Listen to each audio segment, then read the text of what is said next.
Okay, just watch this.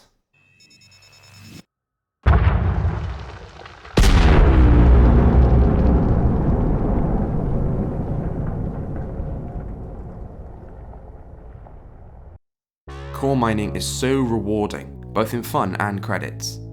This profession is not for the faint of heart, however. It's definitely one of the more complex aspects of the game, so expect a more in-depth guide than usual. We'll be covering shipbuilding, what and where to mine, how to find cores, and extracting your materials. While everyone has a different opinion on what ship to take core mining, what you can't argue with is that you'll need at least 2 hardpoints, one of which must be medium, and you'll need a good amount of internal space. I personally like some good agility in my core mining builds, so I stick to medium ships and the more agile large ones. So with that in mind, the best ships on screen are my favourites, all of which have Coriolis builds linked below. When you make your mining ship, feel free to shift the Coriolis build around or use a different ship completely depending on how you play the game. Feel free to use these lists of essential and helpful modules while you build. Engineering is absolutely not essential for core mining, so if you're getting ready for your first trip, I really wouldn't bother. But if you've tried core mining and you want to take your ship to the next level, the list on screen shows my engineering recommendations ordered by how beneficial they are. As I said earlier, this isn't at all essential, but it could be really handy if you're planning to use this ship for dozens of mining trips. Convenient fire groups really help with mining. Feel free to use mine, shown on screen, and adjust them to how you play. If you're out purely for the fun, just find a planet with rings, scan them with the detailed surface scanner, and look for a hotspot for any of these minerals. Once you find one, great, that's your mining location. Feel free to skip on to the next chapter. If you'd like some more credits, you'll want to mine the most profitable of these commodities. Unfortunately, there's no one most valuable, as the market is always fluctuating between them. To find what's selling for the most when you're watching, visit inara.cz, go to Commodities list, select Minerals, and click Max Sell to identify the most valuable mineral. Select the top result in this list and scroll down to Where to Sell.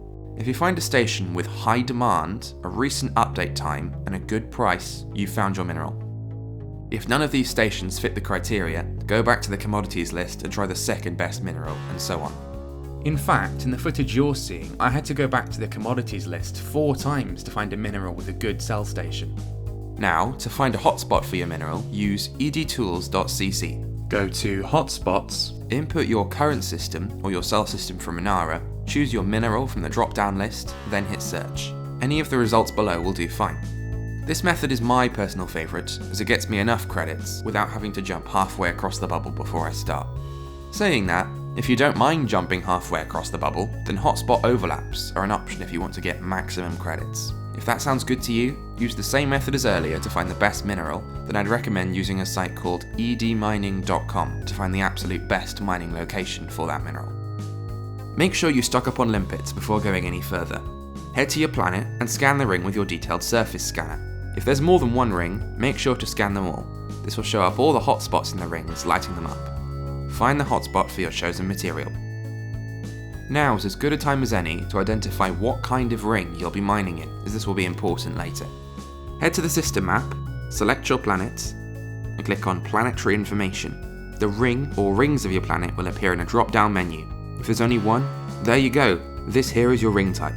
If there are multiple rings, the letter at the end of the ring name shows how far away from the planet it is.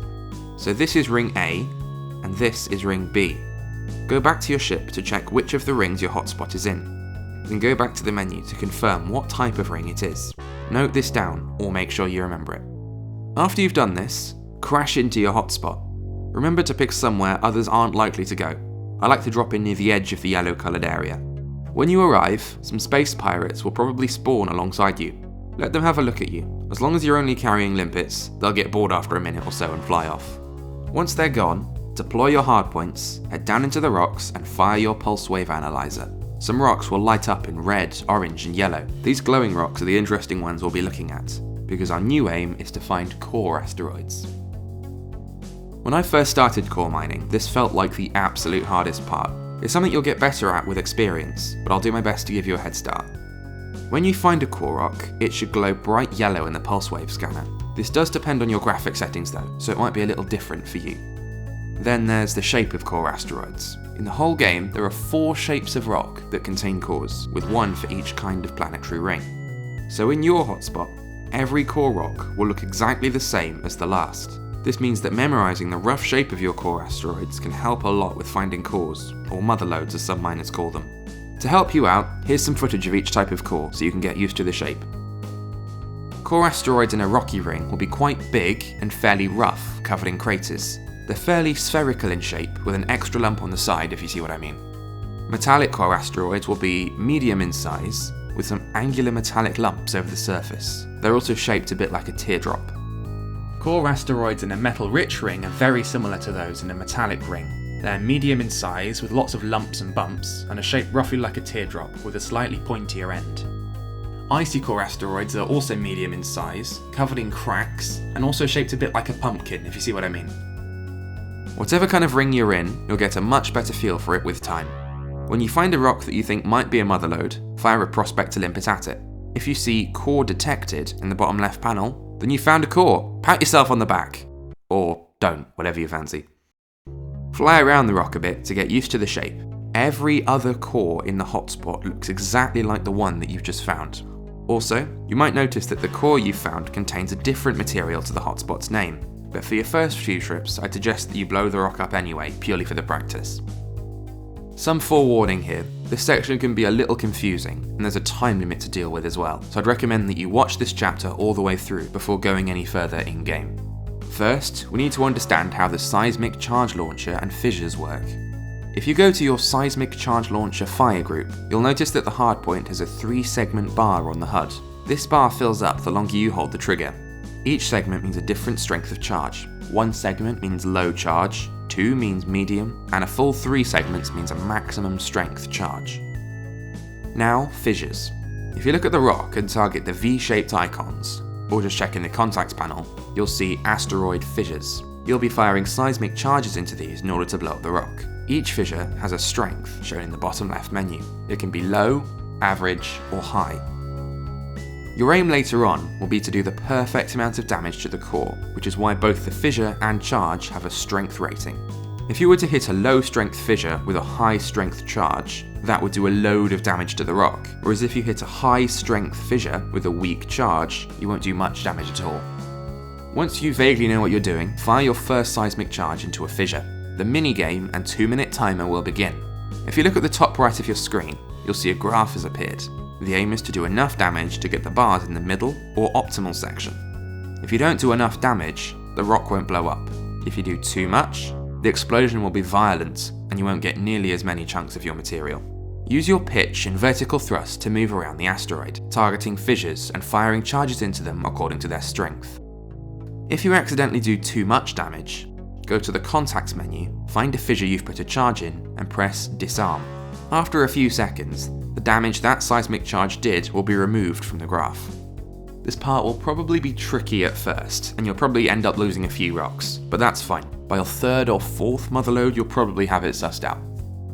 Once you've got the graph into the optimal zone, back away from the rock and wait for the timer to run out. If you have lots of time to spare, go to Contacts, select a fissure you've loaded, and select Detonate Now.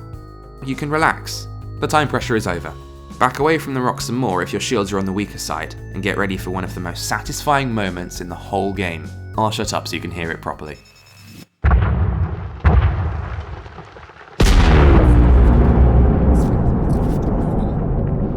Ooh, what a moment. Probably the most satisfying one in the whole game for me. Now, switch to your next fire group, open your cargo scoop, and start deploying collector limpets to pick up the freed chunks. If you got the graph in the optimal zone, you should have freed between 9 and 15 chunks from the rock in the initial explosion. If you went over, expect a far lower number. Fly toward the debris and look for the newly exposed surface deposits. Use lateral and vertical thrust to maneuver around the pieces of rock, and fire your abrasion blaster to hit these deposits, causing them to break off. Your collector limpet should be hard at work at this point, picking up all the fragments freed by the explosion, as well as the chunks you're chipping off with your blasters. Once you've blasted all the deposits and your limpets have picked up all the fragments, then well done, you have done some core mining. Fly out of the debris, point the nose of your ship at the planet or the hotspot, and continue to fire your pulse wave analyzer to look for another core. So, That's core mining for you. Fly around, find another core, detonate it, and collect the fragments. Once you're happy with your haul, it's time to sell. Head to any station you like if you're not too fussed about credits, or travel to the sell system you found at the beginning for a heftier paycheck. Core mining is such a rewarding profession, and everyone does it differently. That's why, if you're an experienced core miner, I'd love it if you shared any tips and advice you've picked up in the comments below. I'm hoping it'll become a really helpful resource for any new miners.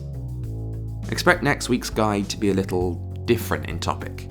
We'll be talking about the fun way to gather engineering materials. Once again, thanks so much for watching.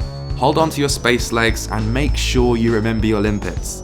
Until next time, it's goodbye from Commander Dituri.